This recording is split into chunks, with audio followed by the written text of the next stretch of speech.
हाँ जी, क्या हाल चाल सीए इंटर के सभी स्टूडेंट्स। देखो जी, जैसे मैंने कहा था कि हम लोग रोज के 20 क्वेश्चन करेंगे, मोस्ट इंपॉर्टेंट क्वेश्चंस हम लोग डिस्कस करेंगे। आज के जो 20 इंपॉर्टेंट क्वेश्चंस हैं वो मैं आपके सामने लेकर आ गया हूं। और आज के जो क्वेश्चंस हैं वो हैं जनरल मीटिंग के ऊपर। तो क्वेश्चन नंबर 41 से लेकर क्वेश्चन नंबर 21 से लेकर क्वेश्चन नंबर 40 तक इस कैटेगरी के क्वेश्चन आपको आज मिल जाएंगे। ये जो आप फाइल देख रहे हैं मेरे पीछे पीडीएफ फाइल, ये इसी वीडियो के डिस्क्रिप्शन लिंक के अंदर मिल जाएगी। एंड इन क्वेश्चंस को देखो, वैसा है ऐसा है, मेरे पास मैंने एक प्रॉब्लम एंड सॉल्यूशन आपको दी हुई है। वो प्रॉब्लम एंड सॉल्यूशन आपको जरूर जरूर जरूर करके जानी चाहिए।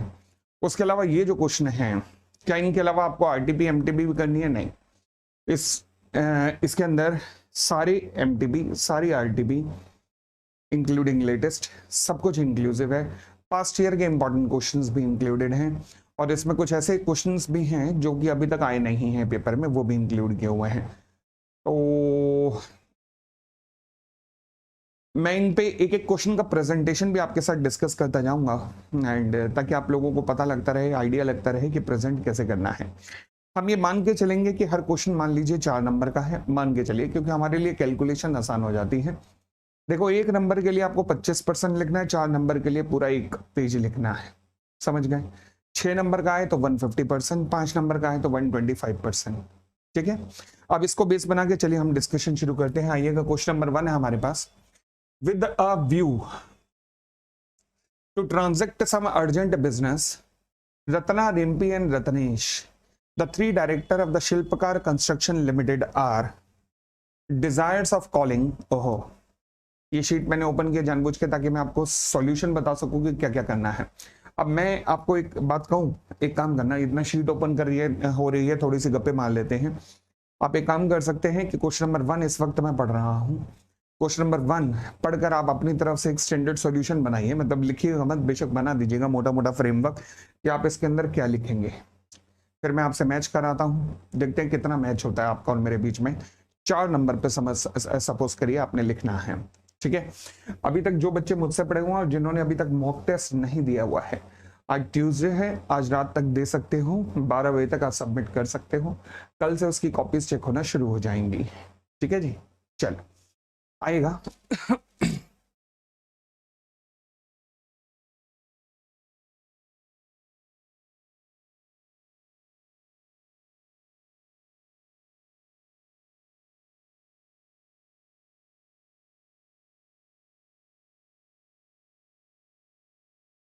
हाँ जी, क्वेश्चन नंबर 21 कहता है, with the view to transact some urgent business, Ratna, Rimpy and Ratnesh, the 3 director of the Shilpkar Construction Limited are desirous of calling a general meeting of the shareholder by giving a shorter notice than 21 clear days। अच्छा, shorter notice के ऊपर concept है, ठीक है। The 4th director Nilesh is of the view that such an action will attract the penalty provision since there is a contravention. The paid up share capital of the company is rupees 30 crore divided into 3 crore share of rupees 10 each. Keeping in view the applicable provision of the Company Act 2013, discuss the possibility of calling a general meeting by giving a shorter notice। तो actual में आपसे shorter notice के ऊपर concept पूछा है। अब ये नहीं कहा उसने कि एजीएम है, ये ईजीएम है, ये नहीं लिखा, कहीं भी नहीं लिखा। Calling a general meeting of share holder by giving a shorter notice. तो फिर आप शॉर्टर नोटिस का कॉन्सेप्ट जो है वो दोनों तरीके से लिख सकते हो कि एजीएम में इतनों की कंसेंट चाहिए और ईजीएम में इतनों की कंसेंट चाहिए, मतलब आप पूरे का पूरा प्रोविजन जो है वो लिख सकते हो। एजीएम में, ईजीएम में, ईजीएम में भी company having share capital, company not having share capital, सारा लिख सकते हो। तो यानी कि अब आंसर की अगर शुरुआत करनी हो तो मैं आंसर की शुरुआत कैसे करूंगा इस केस में? देखो जी, मुझे पता है शॉर्टर नोटिस का प्रोविजन है, तो फिर मैं जब शुरुआत करूंगा तो मैं कर सकता हूं एज पर। हाँ जी, आप चाहो तो सेक्शन 101 लिख के शुरुआत कर सकते हो, लिख सकते हो notice of the meeting must be given 21 days clear days before the meeting, ये भी लिख सकते हो। या फिर प्रोवाइजो से शुरुआत कर सकते हो, proviso to section 101 of company act 2013, underline कर देना इस चीज को बस। अब नीचे लिखो meaning of shorter notice, meaning of shorter notice लिखा, मतलब 21 दिन से कम का नोटिस शॉर्टर नोटिस कहलाता है। फिर कंसेंट, किस किस से चाहिए? हाँ जी, हमने कहा जी एजीएम के केस में किससे कंसेंट चाहिए? हमने कहा जी ईजीएम के कंसेंट केस में किसके कंसेंट चाहिए? ईजीएम के केस में कंपनीज हैविंग शेयर कैपिटल में किससे कंसेंट चाहिए? Companies not having share capital में किससे कंसेंट चाहिए?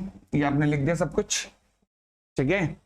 अब मुझे यहाँ नहीं पता कि मतलब मैं क्या कहूँ, एजीएम है ईजीएम है, कहीं मुझे तो नहीं दिख रहा पूरे क्वेश्चन में कि एजीएम है ईजीएम है, तो अब मैं क्या करूँ? यहाँ पे फंसने वाली बात होगी मेरी। तो अब मुझे क्या करना चाहिए? देखो घबराने की बात नहीं है, आपको क्या करना पड़ेगा, आप एजम्पशन ले लीजिए कि एजम्पशन ले रहा हूं मैं कि the proposed meeting is EGM. Assumption ले लीजिए, एजीएम भी ले सकते हो बट ईजीएम की एजम्पशन ले लो। क्यों? क्योंकि ईजीएम में मुझे कंसेंट चाहिए होते 95% of the paid up share capital और एजीएम में मुझे कंसेंट चाहिए 95% of the number of the members की। तो क्योंकि यहाँ पेड अप शेयर कैपिटल दी हुई है तो इसलिए अच्छा रहेगा ईजीएम की assumption low, EGM of a company having a share capital. समझ आया एजम्पशन के पीछे का बेस? चलिए, तो मैं कह रहा हूं कि assuming कि कंपनी इज मतलब the proposed meeting is EGM, assuming proposed meeting is EGM। अब एक बात ध्यान रखना, क्या आपके पास ऐसा डेटा अवेलेबल है क्वेश्चन में जिससे आप कुछ कैलकुलेशन करके उसे दिखा सकें? हाँ, मेरे पास अवेलेबल है। अच्छा, क्या अवेलेबल है जरा देखना, आपके पास क्या डेटा अवेलेबल है? कहता है जी 30 crore divided into 3 crore of 10 each. तो क्या मैं 30 करोड़ का 95% करके दिखा सकता हूं उसे? भाई क्या मैं उसे 30 करोड़ का मतलब मैं उसे दिखा सकता हूं कि ले 28.5 करोड़ की मुझे कंसेंट चाहिए? यस। तो आप क्या करेंगे, पूरा प्रोविजन लिखने के बाद, ये आपने पूरा प्रोविजंस लिख दिया, ठीक है जी। फिर इन द गिवन केस, अब गिवन केस में क्या हुआ है ये आपने लिखना है। ध्यान रखना, गिवन केस में बार बार कह रहा हूं समाज सेवा होता है, इसका कोई मार्क्स नहीं होता बट ये लिखना जरूरी है, 2 या 3 लाइन से ज्यादा मत लिखना। अब क्योंकि आपके पास डेटा अवेलेबल है जिससे आप कुछ कैलकुलेशन शो कर सकते हो, तो यहां लिखना एनालिसिस ऑफ गिवन केस। हम गिवन केस का एनालिसिस कर रहे हैं, कैलकुलेशन शो करके बताओ। Consent required from 95% of 30 crore is equal to 2 point कितना हो गया 28.50 करोड़ रुपए से कंसेंट चाहिए, 28.50 करोड़ की कंसेंट चाहिए। फिर अब लास्ट में लिखो कॉन्क्लूजन। समझ गए? जब आप इस तरीके से हेडिंग बना के देखो, इन द गिवन केस को हेडिंग बनाया, अंडरलाइन किया, एनालिसिस अंडरलाइन किया, कंक्लूजन अंडरलाइन किया, इनके सामने मत लिखना, इनसे नीचे लिखना। इन द गिवन केस अगली लाइन में, एनालिसिस अगली लाइन में, कंक्लूजन अगली लाइन में, ऊपर भी आप हेडिंग बना रहे हो। ध्यान रखना, ये हेडिंग आपकी काबिलियत को रिफ्लेक्ट करेंगे कि आपका कॉन्फिडेंस है पूरे का पूरा कॉन्सेप्ट पे। समझ आ रही है बात? चलिए, बहुत बार सिखाई हुई है क्लास में, तो आज दोबारा सिखा रहा हूं, प्लीज ध्यान रखिएगा वहां पेपर में जाकर। आगे आइएगा, अगला क्वेश्चन भी सेम कॉन्सेप्ट पे बेस्ड है। The paid up share capital of the Akash soap limited is ₹50 lakh divided into 5 lakh equity shares of ₹10 each. The director of the company desires of calling an EGM by giving a shorter notice which is less than 21 days. 60% of the member holding shares worth ₹40 lakh. 60% holding shares, 60% of the member holding share worth ₹40 lakh accorded their approval. अच्छा, by electronic mode to the shorter notice whether EGM can be valid called. 60% of the number of member हैं जो share कितने hold करते हैं 40 लाख के। अब 40 लाख कितना है, टोटल कितना है 50 लाख शेयर कैपिटल है, 95% कितना बनता है, 95% बनता है 47.5। तो यहाँ 40 लाख का हुआ है, तो क्या ईजीएम वैलिडली कॉल्ड की जा सकती है? नहीं, मतलब बिल्कुल सेम सेंस पे चलना है, बट कंक्लूजन में लिख देना ईजीएम वैलिडली कॉल्ड नहीं की जा सकती। हाँ, अब यहाँ पर एनालिसिस देखो, आपको कोई कैलकुलेशन करने की जरूरत नहीं है वैसे, क्योंकि सारी कैलकुलेशन तो इसने की हुई है, यहीं पे दिया हुआ है, तो इन द गिवन केस के अंदर ही आ जाएगा। आपको कोई कैलकुलेशन जमा भाग गुणा करके दिखाने की जरूरत नहीं है यहाँ पर, ठीक है ना। चले next question. Moonlight Limited held its AGM on 15th of September 2022. The meeting was presided over by Mr. Sriram, the chairperson of the company's board of directors.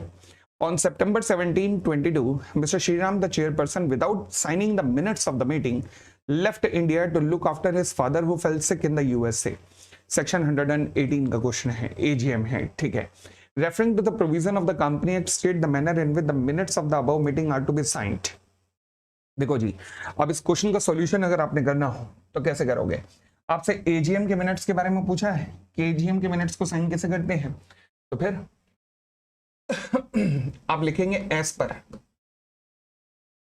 The provisions of section 118 read with. हाँ जी, मैं उम्मीद कर रहा हूं कि आपको rule number तो ध्यान नहीं होगा, बट शायद ये जरूर ध्यान होगा कि इन पे कौन से रूल्स लगते हैं। Companies management and administration rule पूरा लिखना प्लीज, 2014। अच्छा, यहां पे गड़बड़ कर दी मैंने, सेक्शन 118 ऑफ कंपनी एक्ट 2013। लो जी, प्रॉपर अंडरलाइनिंग की। अब हेडिंग मिनट्स, नंबरिंग नहीं देनी, यहां पे गलती कराते हो 1 2 3, एक तरफ सेक्शन लिख रहे हो, ऊपर से 1 2 3 लिख रहे हो, सब सेक्शन कंसीडर्ड हो जाएंगे।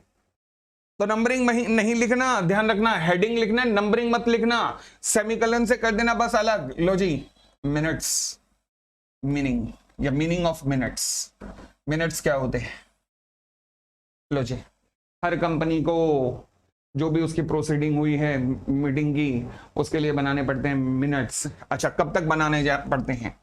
टाइम फॉर फाइनलाइजेशन या टाइम फॉर मिनट्स, कितने टाइम में बना लेने चाहिए? With in 30 days from the conclusion of the meeting.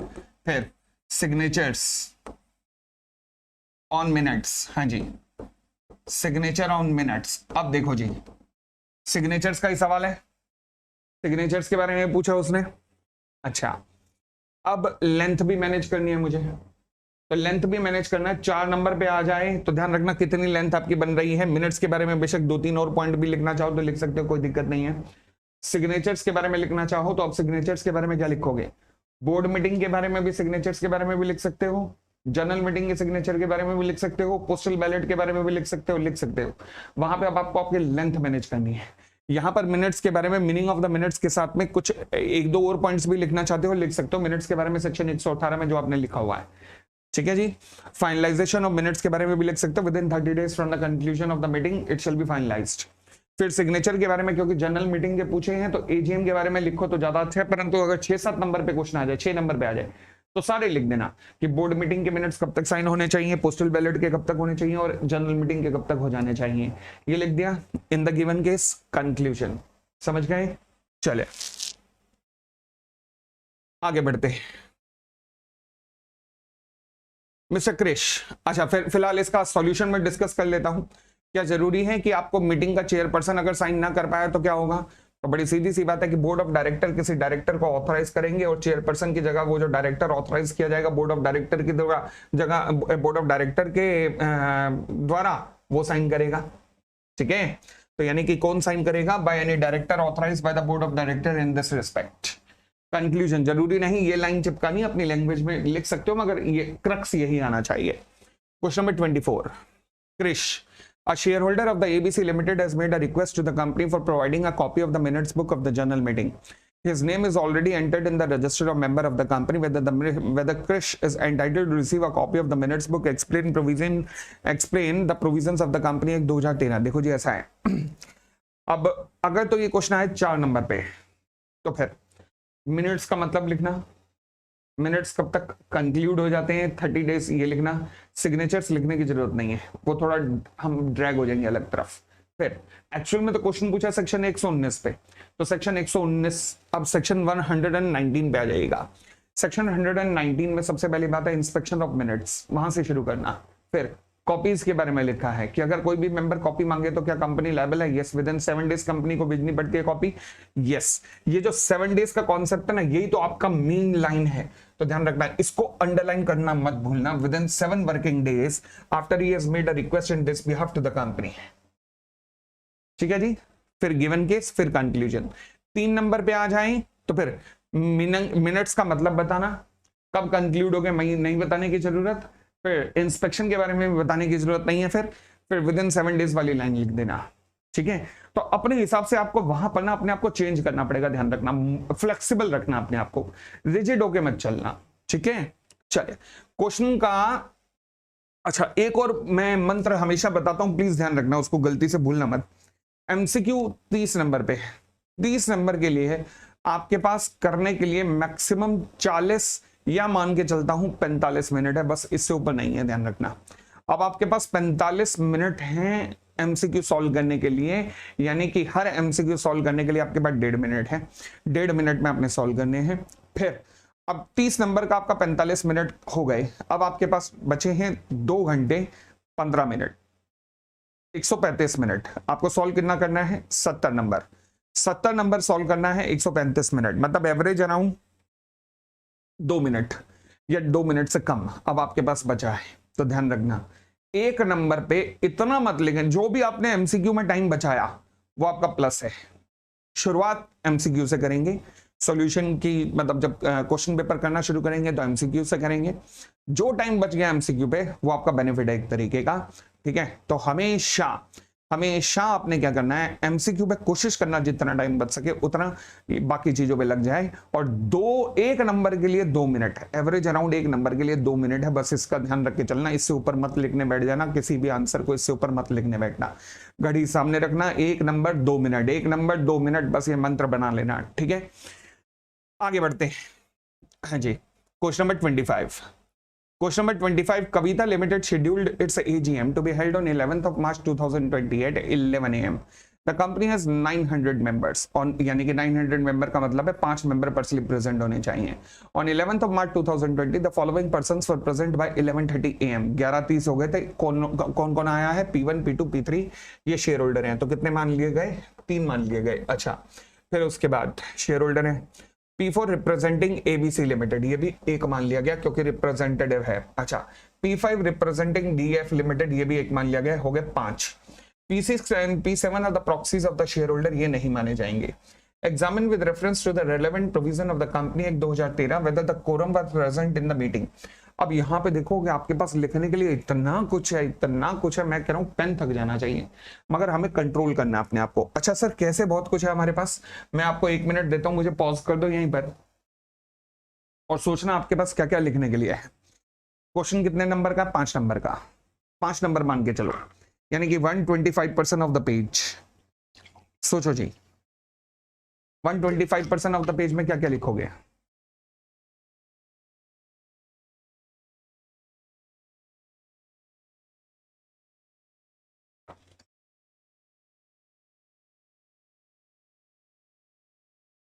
देखो जी, कॉन्सेप्ट पूछा गया हमसे प्रॉक्सी का, प्रॉक्सी पूछा गया as per section 105 of companies act 2013, meaning of proxy. Proxy क्या होता है? Every member entitled to attend and vote at the meeting of the company is entitled to appoint another person to attend a meeting in his place. The person so appointed shall be called as a proxy of the company. लिख दिया। कौन सी company है यहाँ पर? Public limited. I hope public limited company है, private है? Public limited company. Public limited company में proxy कितना होता है? Proxy in case of public limited company, हाँ जी, आप कैसे? नंबर ऑफ मेंबर्स, प्रॉक्सी पहला अप टू 1000, 5 पूरा लिखना, मेंबर्स पर्सनली प्रेजेंट, ठीक है जी, सारा लिख दिया। 1000 से ऊपर, फिर ये 5000 से ऊपर, सब कुछ लिख डाला। चले, अब लेंथ अभी भी कम है, मगर क्वेश्चन में मैं तो प्रॉक्सी के बारे में और भी लिख देता, मगर क्योंकि मेरे पास लिखने के लिए बहुत कुछ है तो मैं अपने आप को रोक रहा हूं। क्यों? क्वेश्चन में अगर आपको ध्यान हो तो उसने रिप्रेजेंटेटिव के बारे में पूछा है, रिप्रेजेंटेटिव ऑफ बॉडी कॉर्पोरेट।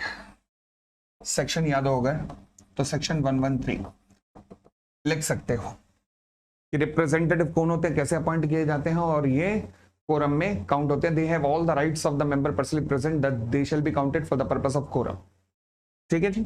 फिर कोई प्रेफरेंस शेयर होल्डर तो नहीं है ना यहाँ पर, ABC proxies are the share holder. अच्छा, प्रॉक्सीज में लिख देना कि proxies shall not be considered for the purpose of quorum, ये जरूर लिख देना, ठीक है। अब आपको बताना है वेदर कोरम वाज प्रेजेंट। देखो जी, क्योंकि अब यहाँ पर कैलकुलेशन इन्वॉल्व है, यहाँ पर कैलकुलेशन इन्वॉल्व है, तो फिर आप क्या करेंगे, हेडिंग बनाएंगे एनालिसिस, एनालिसिस। अब present if considered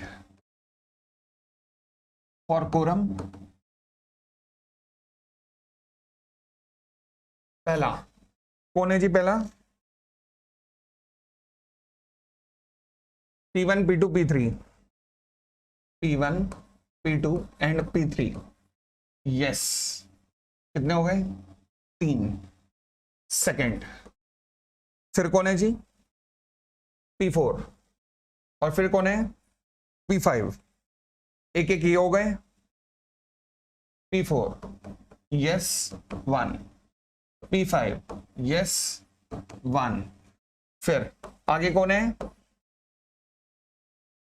P6 and P7, P6 and P7, P7 no निल 5। ये आपका एनालिसिस कंप्लीट हुआ। फिर कंक्लूजन, कंक्लूजन में लिखेगा based on the above provision and analysis we may conclude that quorum is present. समझ गए, इसके दो पार्ट्स थे। What will be answer if the P4 representing ABC limited reached in the meeting after 11:30 AM। भाई साहब वो 11:30 बजे के बाद आया है, तो 11:30 बजे तो कोरम डिक्लेयर हो चुकी होगी कि नहीं है, तो वो तो एब्सेंस ऑफ कोरम हो गया होगा। तो लिखना है कि 11:30 बजे तो एब्सेंस ऑफ कोरम डिक्लेयर हो जाएगा, तो बस खत्म हो गई बात, फिर उसके आने का कोई फायदा ही नहीं है, क्योंकि मीटिंग एडजर्न हो जाएगी, ठीक है। अगला क्वेश्चन फिर प्रॉक्सी के ऊपर है। PQ limited is a public company. अच्छा, जब अगला क्वेश्चन देखो यहाँ पे आया ना, पार्ट 2 आया, सेकेंड पार्ट आया, what will be our answer, तो यहां पर इसको सेकेंड पार्ट को लिखेगा, कैसे लिखेंगे, situation number 2 where P4 reaches, one liner दे देना इसके लिए, फिर इसका कंक्लूजन लिखना, क्योंकि अब इसमें प्रोविजन लिखने की तो जरूरत नहीं है, प्रोविजन तो ऊपर वाले प्रोविजन पे ही बेस्ड है ना। समझ गए, चलिए अब आगे बढ़ते हैं। PQ Limited is a public limited company having its registered office in Mumbai. It has 3680 members.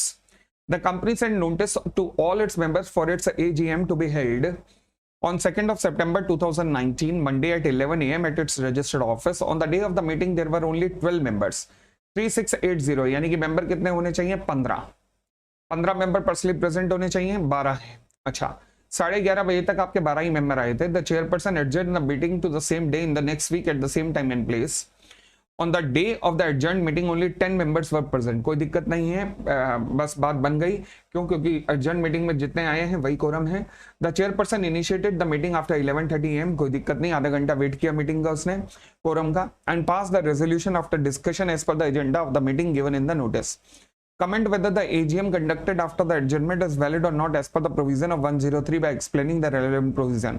What would be your answer in the above case if the PQ Limited is a private limited company? दो situation है, देखो। हाँ जी, पहले तो answer लिखो, कोई situation number 1 लिखने की जरूरत नहीं है, सीधा आंसर लिखो। फिर next situation where the PQ Limited is a private limited company। फिलहाल कोरम के ऊपर कॉन्सेप्ट है, तो कोरम का मतलब लिखेंगे, कोरम कितनी होती है ये सारी लिख देंगे, ठीक है जी।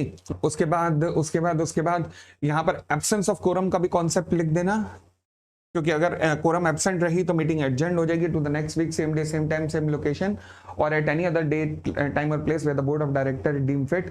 Notice of 3 days shall be given. लिखने के लिए बहुत कुछ है, पर लाइंस तोड़ते जाना, सेमीकोलन से नंबरिंग नहीं करनी, ठीक है। सिचुएशन नंबर 2, अगर PQ प्राइवेट लिमिटेड कंपनी होती तो दिक्कत क्या थी, वो तो 2 मेंबर होते हैं उसके लिए, तो बिल्कुल कोई दिक्कत नहीं थी, फिर तो हो सकता था, आराम से हो जाती, ठीक है।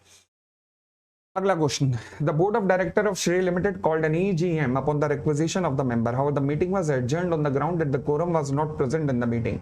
रिक्विजिशनिस्ट के कहने पर अगर मीटिंग EGM बुलाई जाती है और कोरम नहीं आती तो मीटिंग कैंसिल हो जाती है, इस बात का ध्यान रखना। तो यानी कि रिक्विजिशनिस्ट के बुलाने पर अगर मीटिंग बुलाई गई परंतु कोरम नहीं आई तो फिर मीटिंग एडजर्न नहीं होगी, कैंसिल हो जाएगी। क्लियर है? तो फिर अब EGM के बारे में लिखना है, EGM बाय रिक्विजिशनिस्ट के बारे में। अच्छा, बुला कौन रहा है? Board of director. किसके कहने पर? EGM मेंबर के कहने पर।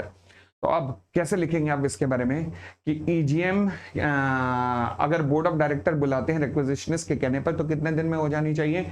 45 days from the submission of the requisition हो जानी चाहिए। इतनी बात क्लियर हो गई? अच्छा, अगली बात, अगर EGM रिक्विजिशनिस्ट बुलाता है और नहीं आती कोरम तो फिर EGM जो है कितने दिन में हो जानी, तो फिर EGM का स्टेटस हो गया, EGM कैंसिल हो जाएगी। फिर अगर ज्यादा नंबर का है तो आपके पास लिखने के लिए एक और चीज भी है कि जब भी EGM बोर्ड ऑफ डायरेक्टर बुलाते हैं मेंबर रिक्विजिशनिस्ट के रिक्वेस्ट पर तो कौन सी लिस्ट ऑफ द मेंबर्स को नोटिस भेजा जाता है? याद करो, रूल्स में लिखा हुआ है कौन सी लिस्ट ऑफ द मेंबर को नोटिस भेजा जाता है, जो कि विद इन 3 डेज बनाई जाती है from the submission of the requisition. याद है आपके लिखने के लिए प्रोविजंस तो हैं और भी है आपके पास। क्या मीनिंग ऑफ रिक्विजिशनिस्ट का मतलब क्या होता है? रिक्विजिशनिस्ट का मतलब लिख सकते हो, तो लेंथ लिखने के लिए है, डोंट वरी, आपके पास इधर उधर काफी है। ठीक है, तो उनको उठा उठा के आपको फिट करना है। यहां पर आगे बढ़िएगा। Next point, AB Limited has 2300 member and the AGM of the company is due to be held on 23rd Feb 2017 at 10:30. On the day of the meeting 18 member were personally present. ये बिल्कुल same question है and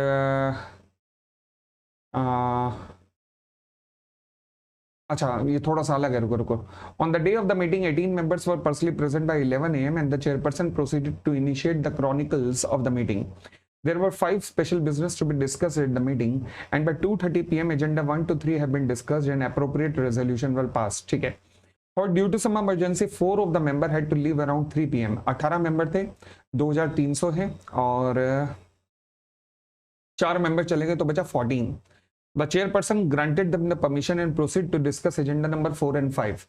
भाई साहब 2300 member की company है और अब बचे हैं 14 मेंबर और एजेंडा नंबर 4 एंड 5 के बारे में क्या हुआ?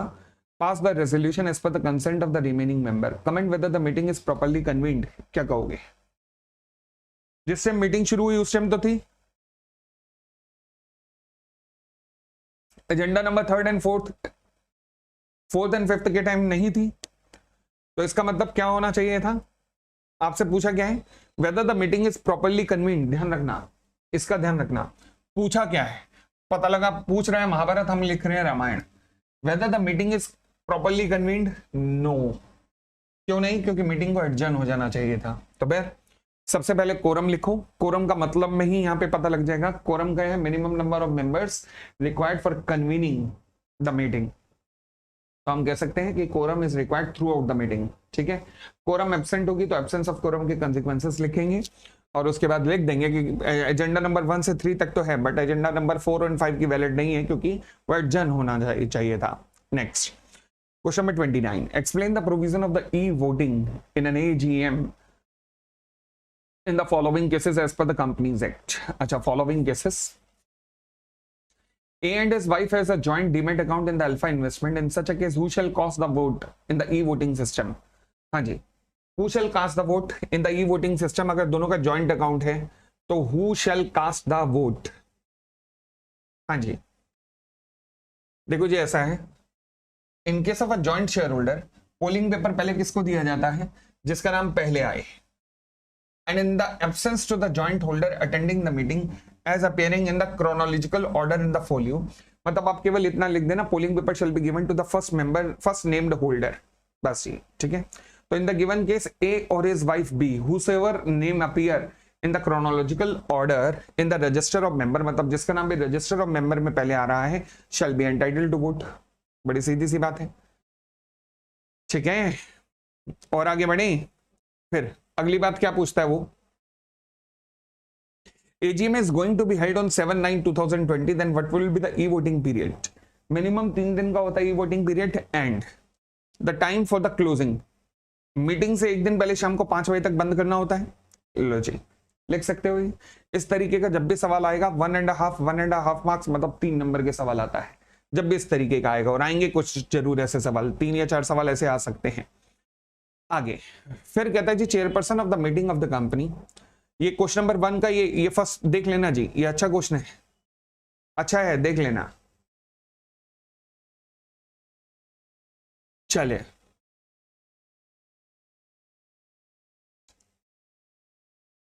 ये हमने कहा किया होगा, जो हमने रोल है ना स्क्रूटिनाइजर का, सेक्शन 109 के अंदर वहां लिखा होगा, ये कॉपीज में देख लेना।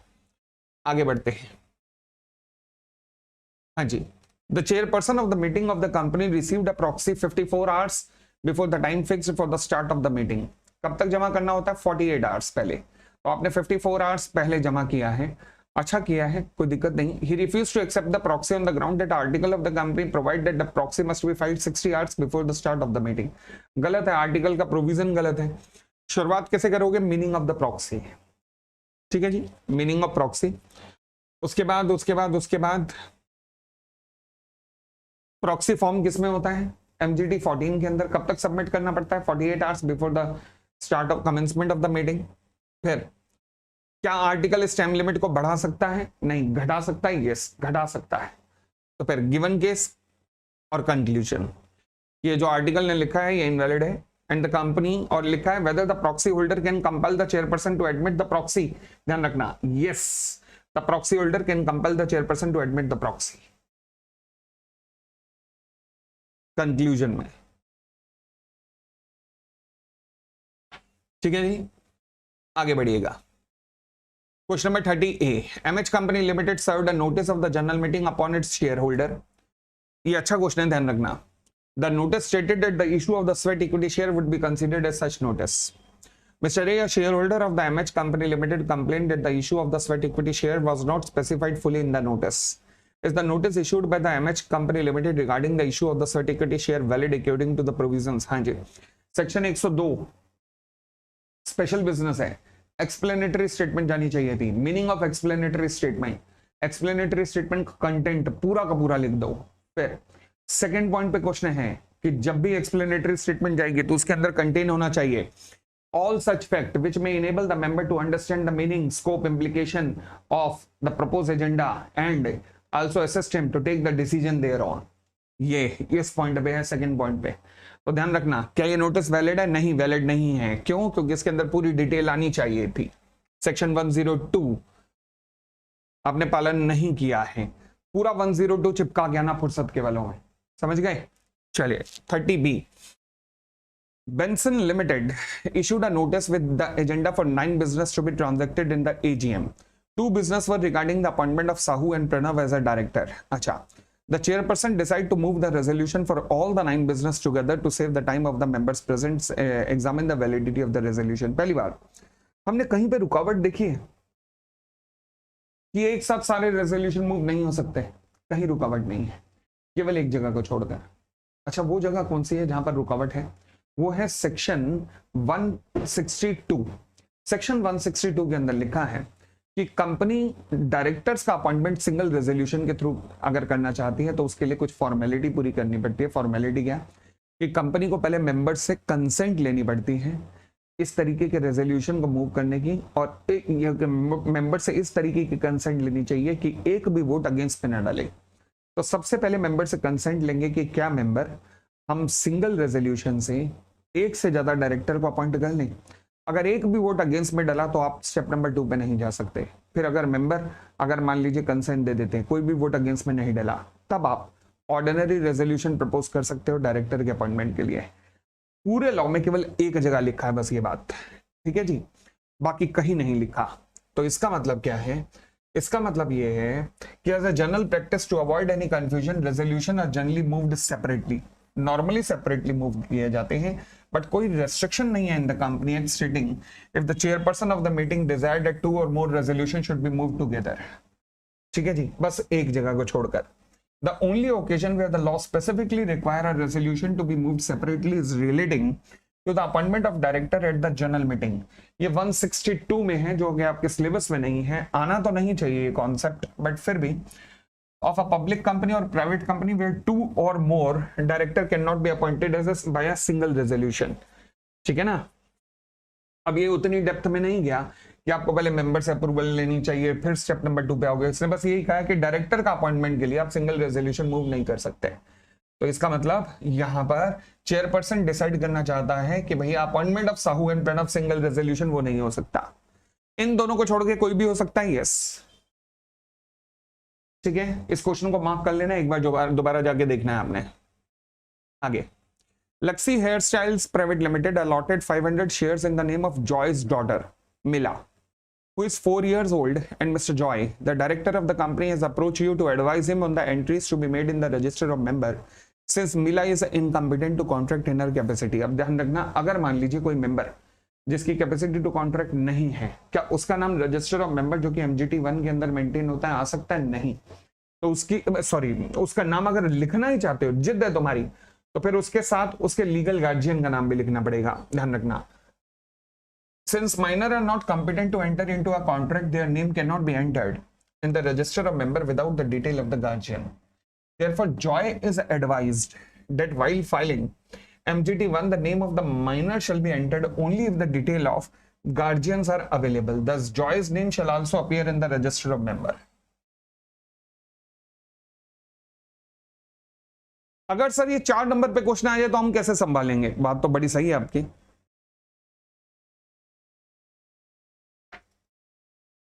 अगर ये 4 नंबर पे आ जाए तो आपके पास लिखने के लिए फिर है सेक्शन 2 क्लॉज 55 के अंदर मेंबर की डेफिनेशन, कि मेंबर कौन होते हैं उसका मतलब लिखना पड़ेगा। मेंबर कौन होते हैं? सब्सक्राइब किया है जिन्होंने, वो मेंबर होते हैं जब उनको शेयर अलॉट हो जाते हैं, जब उनका नाम रजिस्टर ऑफ मेंबर में लिखा जाता है इनकॉर्पोरेशन के बाद। फिर उसके अलावा हर वो व्यक्ति जो कि एप्लीकेशन देता है कंपनी के शेयर्स के लिए और जिसका नाम रजिस्टर ऑफ मेंबर में लिखा जाता है। फिर तीसरा डिपॉजिटरी के केस में कौन होते हैं? जिनका नाम डिपॉजिटरी के रजिस्टर में लिखा जाता है। समझ आ गई बात? तो ये होते हैं कंपनी के मेंबर। क्लियर है इतनी बात? चलिए 31, Tanya and Tarun who recently got married were jointly allotted 1000 shares by the New Hospitality Services Private Limited. Tarun intimated the company that only the name of his wife should appear in the record of the company in respect of the joint holding. अच्छा question है भाई साहब, ये कहता है कि देखो जी हमारी जॉइंट होल्डिंग है मगर केवल वाइफ का नाम लिखो, मेरा नाम मत लिखो। भाई मानता हूं पत्नी व्रता है, मानता हूं, बट ऐसा नहीं होता।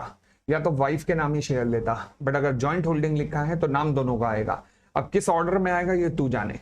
जॉइंट होल्डिंग में आप तो ऐसा भी लिखवा सकता है कि जी वाइफ के नाम इतने शेयर, मेरे इतने शेयर, वो भी चलेगा, बट होगी जॉइंट होल्डिंग। तेरी ये बात नहीं मानी जा सकती कि वाइफ के नाम शेयर रखो मगर है जॉइंट होल्डिंग, ऐसा नहीं चलेगा। ठीक है जी, चलिए अच्छा क्वेश्चन है, ध्यान रखना, ये अच्छा क्वेश्चन है। आगे बढ़ते हैं, जो क्वेश्चन अच्छे कहते जा रहा हूं मार्क करते जाना, वो सेकंड राउंड में जरूर देखना, और इसके अलावा जिन क्वेश्चनों पे आप अटक रहे हो वो भी जरूर देखना। Big Fox Private Limited called its AGM on 30th September 2016 for laying down the financial statement for approval of its shareholder for the financial year ended 31st of March 2016. Or due to the want of the quorum, the meeting could not take place and was cancelled. Sure. The company has not filed the annual financial statement or the annual return for the year ended 31st March 2016. Now, financial statement filed in annual return. Okay. With the ROC till date, the director is of the view that since the AGM did not take place, the period of 60 days for filing of the annual return is not applicable and thus there is no contravention of 92. ऐसे की तैसी गिरा। Section 92 सबसे पहले annual return कब तक file करनी होती है लिखा।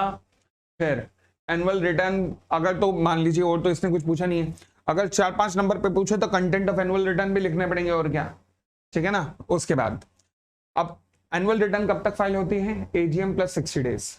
और अगर किसी वजह से एजीएम ना हो तो last due date on with the AGM should have been held उसके 60 दिन के अंदर, यही होता है। Director is of the view that since the general meeting did not take place, the period of 60 days for filing of the annual return is not applicable. तो आप answer में कंक्लूजन में क्या लिखोगे? The view of the director is incorrect since the AGM should have been held, since the annual return should have been filed within 60 days from the last due date of the AGM. ठीक है, section 92 पे आधारित है। Next point, Abhinav, a member of the Elixir Logistic Limited, filed a complaint against the company for not serving him a notice for attending the AGM. अच्छा, the company in turn provided the proof that they have sent the notice by an email to Mr. Abhinav. अच्छा, question mark कर लेना इस अभी. Inviting him to attend the AGM of the company. Mr. Abhinav alleged that he never received the email. State whether the company is liable to be guilty for contravening the provision of 101. Section 101 आपकी book के अंदर दिया होगा कि जब email वगैरह के through notice जाता है तो वहां पे क्या होता है. Abhinav alleged that he never received an email. क्या कहते हो? कंपनी की कोई गलती नहीं, कंपनी के सेंट ऑप्शन में ईमेल आ रहा होगा, कंपनी की कोई गलती नहीं अगर सामने वाले को रिसीव नहीं हो रहा, हम कुछ नहीं कर सकते. ठीक है जी. उसके बाद पता लगा मेंबर्स ने अपडेटेड रेलेवेंट ईमेल आईडी नहीं प्रोवाइड किया, कंपनी की कोई गलती नहीं है, कंपनी की कोई भी गलती नहीं. The company shall not be in default for not delivering notice via email. ध्यान रखना, सेक्शन 101 का रेफरेंस देना है अगर ज्यादा नंबर का आ जाए और टू द पॉइंट आए तो वो जो ईमेल वगैरह का पॉइंट है केवल वही लिखना है, बस ध्यान रखना. ठीक है, 32A मार्क कर लेना, अच्छा पॉइंट है. Z Limited, that is a listed company, submitted their annual return. However, office of the ROC refused to accept such returns, stating that it has not signed by the authorized person on behalf of the company. ये बड़े time से expected है ये question. इस बार के chance की बात है कि मैंने पिछले बार भी डाला था टॉप 100 क्वेश्चन में, आया नहीं, मुझे लग रहा था आएगा, मगर इस बार की MTP में भी दिया है इन्होंने. तो भाई साहब ध्यान रखना, इसको ध्यान रखना बिल्कुल. हाँ जी. It has not been signed by the authorised person on behalf of the company, listed company है. In the light of the provision when the annual return shall be submitted, section 92 के प्रोविजंस का ध्यान रखते हुए annual return कब तक submit होनी चाहिए? Within 60 days. पूरा लिखना. अगर AGM नहीं भी हुई तो last due date on with the AGM should have been held. In case of a listed company by whom it shall be signed. हाँ जी, किसके द्वारा साइन की जानी चाहिए? सारा लिख के आना. सर्टिफिकेशन का पॉइंट भी लिख के आना कि इसके द्वारा सर्टिफाई भी होनी चाहिए, मतलब company secretary in practice certify भी करेगा और साइन ये लोग करेंगे. Prescribe the relevant form number MGT, कौन सा है जी? MGT 7. इसके अंदर आपको रिटर्न भरनी है, एनुअल रिटर्न भरनी है. ठीक है जी. चलिए, सेक्शन 92 के ऊपर क्वेश्चन था ये. आगे, the article of the ABC Limited provided that only those shareholder would be entitled to vote whose name have been there on the register of member for 2 months before the date of the meeting. ऐसी तो कोई restriction हो नहीं सकती section 106 में. Private company होता तो मान लेता हो सकती है. X, a member of the ABC Limited, was holding 200 equity share of the company. X transferred his share to Y before 1 month on the date on which the meeting was due. The name of the Y could not be entered in the register of member as the application of transfer of share were pending. Y attended the meeting but was prohibited by the company from exercising its voting right on the ground that he has not hold share for the specified period as provided in the article. State whether Y can exercise his voting right in the meeting. State also the ground upon which Y may be excluded from exercising its voting right in the meeting of the shareholder. Section 106 पूरे का पूरा चिपका के आना है, उसके basis पे conclusion करना है. सेक्शन 106 क्या कहता है? वोटिंग राइट कितनी सिचुएशन में रोका जा सकता है? सबसे इंपॉर्टेंट पॉइंट क्या है? वोटिंग राइट केवल तभी रोका जा सकता है इफ आर्टिकल सो ऑथराइज. ध्यान रखना, ये सबसे कीवर्ड है. अगर आर्टिकल ऑथराइज करेगा तभी वोटिंग राइट रोका जा सकता है. उसके बाद किन किन सिचुएशन में रोका जा सकता है? पहला, non payment of call, non payment of other dues, फिर लियन इज एक्सरसाइज. ठीक है जी. फिर अबव केस और कंक्लूजन लिख के आना है. बढ़ सकते हैं आगे.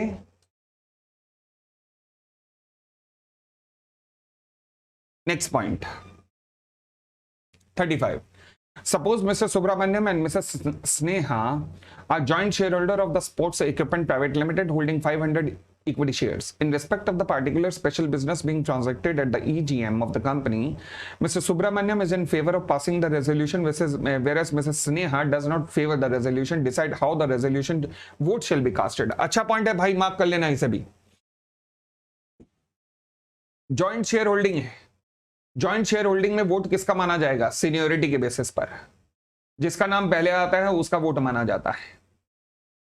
ठीक है जी. तो देख लेना, the voting in the case of joint share holder is done on the basis of seniority which is determined on the basis of the order in which the name appear in the register of member. The joint holder have a right to instruct the company as to the order in which their name shall appear. आप बता सकते हो in the register of member. Accordingly, in the case of Mr. Subramaniam and Mrs. Sneha, it is to be seen as to whose name appear in the register of member, and तब decision लिया जाएगा. समझ गए? Next, Dev Limited issued a notice for holding of its AGM on 7th of November 2005. The notice was posted to the member on 16 October 2005. Some member of the company alleged that the company had not complied with the provision of the Company Act 2013 with regard to the period of notice. जरा देखना.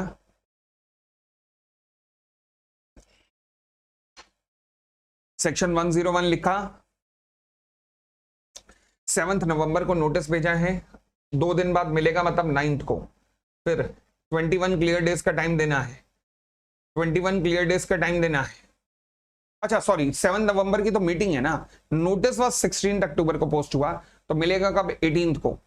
तो फिर 31 का महीना है, 18th को मिला, 12 दिन हो गए आपके अक्टूबर के, फिर 7 तक हुए 19 दिन. ओले नहीं नहीं नहीं, कम पड़ गए दिन. Some member of the company, whether the meeting has been validly called? No. पहली बात. If there is a shortfall in the number of days by which the notice fell short of? Yes. कितने 2 days आ रहे हैं? Yes. Explain by how many days the notice fell short of the statutory requirement. लिख दोगे. Can the shortfall, if any, be condoned? माफ किया जा सकता है. Yes, if the consent has been obtained from AGM है 95% of the number of the members. Shorter notice. समझ गए? Next, the board of directors of Vishnu Orchards Limited, a company having its registered office in New Delhi, did not proceed to call a meeting despite the receipt of a requisition from the required number of requisitionists. In view of this, requisitionists themselves decide to call the meeting to be held in Madrid. वो तेरी registered office New Delhi और ये कर रहे हैं Madrid, Spain में, on 2nd October 2022. ओ भाई, कर भी स्पेन में रहे हैं और कर भी 2 अक्टूबर को रहे हैं. Discuss whether the general meeting can be convened at set date. ध्यान रखना, प्लेस के बारे में जरूर लिखना. कौन से पे रूल पे बेस्ड है? रूल नंबर 17 पे बेस्ड है. अगर रूल नंबर ध्यान ना भी हो तो फिर companies management and administration rule 2014 भाई, रिक्विजिशन सॉरी ईजीएम बाय रिक्विजिशनिस्ट. क्या लिखा है? जब भी रिक्विजिशनिस्ट ईजीएम बुलाता है तो मीटिंग कहां पर होनी चाहिए? रजिस्टर्ड ऑफिस पे. कब होनी चाहिए? On any day other than the national holiday. ध्यान रहेगा. चलिए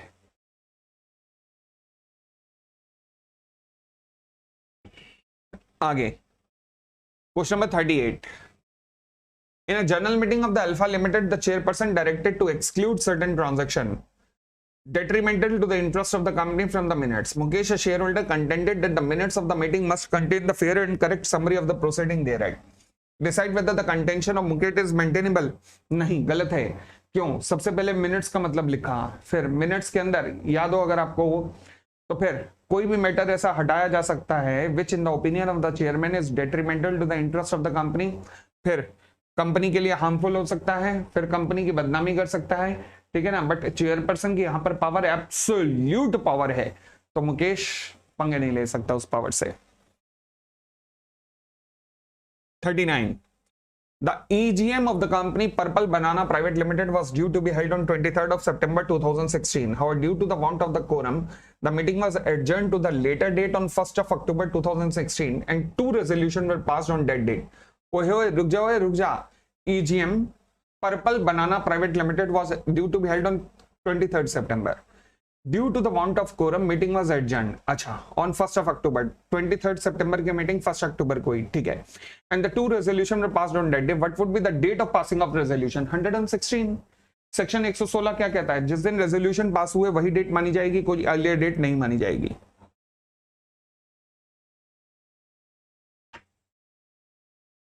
ठीक है. Next. Emma gifted the share purchased by her of the company Bio-Optics Limited to her sister Cathay. Emma had purchased this share on the occasion of her birthday in the Feb 2017. However, neither Emma nor Cathay were aware that they had to intimate about the transaction of transfer of share as a gift to the company. हैं? हमने तो नहीं पढ़ा. Gift हो गया है, ठीक है, गिफ्ट हो गया, मगर कंपनी को इंटीमेट कैसे करना है? मतलब अच्छा, कंपनी से शेयर सर्टिफिकेट लोगे, ठीक है। Discuss same in the light of the provision of section 89। ले भाई, कंपनी को समझ गया कि गिफ्ट आएगा तो आप ठीक है कंपनी को शेयर सर्टिफिकेट लोगे, कंपनी को ये एप्लीकेशन देके कि हाँ जी कंपनी में मेरे नाम पे शेयर सर्टिफिकेट दे दो, ये समझ आया। बट सेक्शन 89 के रेफरेंस में बताना है तो सेक्शन 89 तो बेनिफिशियल ओनर का है, और गिफ्ट के केस में बेनिफिशियल ओनर कहां लगता है? हाँ तो दो ओनर है, रजिस्टर्ड ओनर, बेनिफिशियल ओनर। तो गिफ्ट का मतलब है कि मैंने ये चीज उठा के दे दी, अब मेरे पास नहीं है, तो सेक्शन 89 तो वहां लगता ही नहीं है। तो सेक्शन 89 का पूरा प्रोविजंस लिख सकते हो, form number MGT 4 MGT 5 include करके सारा लिख सकते हो, फिर लिख सकते हो कि 89 इस सिचुएशन में नहीं लिखता, क्योंकि गिफ्ट के केस में तो सामने वाले की प्रॉपर्टी बन गई है, तो बेनिफिशियल ओनरशिप के शेयर यहां का कॉन्सेप्ट यहां पर नहीं लगता है। क्वेश्चन नंबर 40, विशाल काय क्वेश्चन। मजबूत cement limited is known for its hassle-free and some building solutions. Its unique product tailor-made for the Indian climate condition and sustainable operation. MCL was incorporated in July 2000 with an authorized capital of 1,000 crore. According to the financial statement as on 31st of March 2023, the paid-up share capital was rupees 600 crore and free reserves were 650 crore. अच्छा, जब भी ऐसे बड़े बड़े question आए ना, हो सके तो पेंसिल से मार्क कर लिया करो फिगर्स, कहीं पता लगा ढूंढते ही रह जाए। Registered office of the company was situated in New Delhi, but around 15% of the total member were resident of Faridabad, Haryana. Okay, समझ गए ना कहां पे जा रहा क्वेश्चन? सेक्शन 88 पे। The company want to place its register of member at its branch office in Faridabad. ठीक जा रहा है, SR पास करना पड़ेगा। MCL is planning to expand its existence throughout the country. Okay, MCL ये मजबूत cement. For this purpose, company has taken 200 crore term loan and 125 crore of working capital loan from the bank on 18th of June 2023. Charge was created on all the asset of the company on that day for above loan of 325 crore, but the company failed to register the charge with the registrar of company within the prescribed time limit. कब लिया था loan? 18 जून को। अच्छा, the registrar granted a grace period of further 30 days to the MCL in respect of the application filed by it for the same, or still is failed to register the charge within the grace period. Finally, the application for registration of charge was furnished on 18th August 2023. बाप रे, 18 जून, 30 दिन, जुलाई, फिर अगस्त file हो सकती है, कोई दिक्कत नहीं। ठीक है जी, डेट्स की कैलकुलेशन ध्यान रखना, डेट्स की कैलकुलेशन आ रही है यहां पर, तो कैलकुलेशन ऑफ डेट्स भी ड्यूटी रखनी है अब आपको।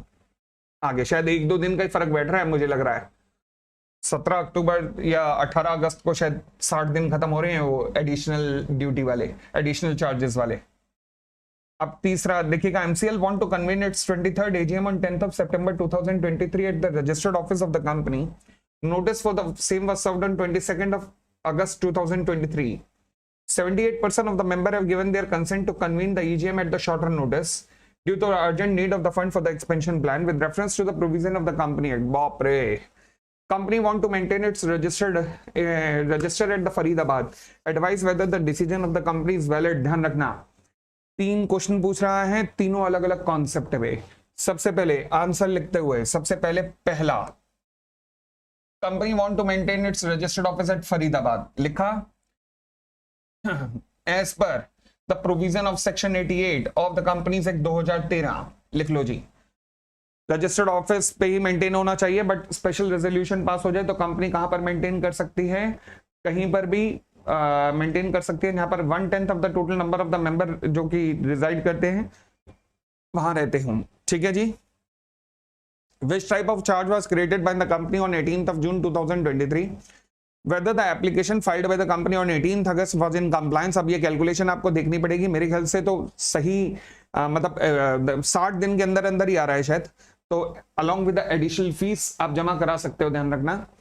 Whether the notice given to convene AGM at shorter notice? No, not in compliance, क्योंकि because you have just obtained the consent of 78%. Days की कैलकुलेशन का ध्यान रखना, सेकंड में डेज की कैलकुलेशन है और किसी में कैलकुलेशन नहीं है, सेकंड में डेज की कैलकुलेशन है, तो एनालिसिस जरूर दिखाना, एनालिसिस में दिखाना कैसे, प्रॉपर ध्यान रखना एनालिसिस कैसे दिखाओगे, कहां गया कहां गया कहां गया कहां गया, ये देखिएगा ये एनालिसिस है। इन द गिवन केस के देखो नीचे आया है analysis, Charge was created on 18 June. Thus, form number CHJ1 shall be filed with the ROC within 30 days. ये लो जी, prescribed fee 30 days, 17 अगस्त और 16 अक्टूबर एड वैलोरम फीस। ओके, तो क्या मैं कह सकता हूं, अब आप कब फाइल कर रहे हो? 18 अगस्त को, तो इसका मतलब एड वैलोरम फीस। डेज ये क्वेश्चन कर जाना, तो डेज की कैलकुलेशन गलत नहीं होगी, चार्ज की ध्यान रखना। लो जी, तो ये हमारे क्वेश्चन थे।